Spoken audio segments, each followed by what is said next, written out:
ଗଜପତି ଜିଲ୍ଲାରୁ ଏକମାତ୍ର ପ୍ରାର୍ଥୀ ଭାବେ ଭାରତୀୟ ଜନତା ପାର୍ଟିର ରାଷ୍ଟ୍ରୀୟ ପରିଷଦକୁ ନିର୍ବାଚିତ ହୋଇଥିବା ପୁରୁଖା ବିଜେପି ନେତା ନଳିନୀକାନ୍ତ ପାତ୍ରଙ୍କୁ କାଶୀନଗର ବିଜେପି ତଥା ନିଜ ମାଟିରେ ସମ୍ବର୍ଦ୍ଧିତ କରାଯାଇଛି। ଆଜି ଟାଉନ ବିଜେପି ସଭାପତି ଭି ଚେଲାପତିଙ୍କ ସଭାପତିତ୍ୱରେ ଅନୁଷ୍ଠିତ ସଭାରେ ଯୁବ ମୋର୍ଚ୍ଚା ସଭାପତି କେ ବିଜୟ କୁମାର, ଏମ୍ ପ୍ରବୀଣ କୁମାର, ଏସ୍ କୋଟେଶ୍ୱର, ଆର୍ ନାରାୟଣ ରାଓ, ମଣ୍ଡଳ 2 ସଭାପତି କୋଡୁରୁ ଜୀବନ କୁମାର, କୃଷକ ମୋର୍ଚ୍ଚାର ଶ୍ରୀ ପାଳ ବହୁ ନେତା ଏହି କାର୍ଯ୍ୟକ୍ରମରେ ଯୋଗ ଦେଇ ଶ୍ରୀ ପାତ୍ରଙ୍କୁ ଫୁଲ ଓ ଉପଢୌକନ ଦେଇ ସ୍ୱାଗତ ଓ ଶୁଭେଚ୍ଛା ଜଣାଇଥିଲେ।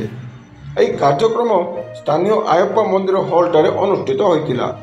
ଶ୍ରୀ ମନମୋହନ ସାମଲ ଦ୍ୱିତୀୟ ଥର ପାଇଁ ବିଜେପି ରାଜ୍ୟ ସଭାପତି ହୋଇଥିବା ଓ ନଳିନୀକାନ୍ତଙ୍କୁ ଗୁରୁ ଦାୟିତ୍ୱ ମିଳିଥିବାରୁ ଏହି ସଭାର ଆୟୋଜନ ହୋଇଥିବା ଜଣାପଡ଼ିଛି।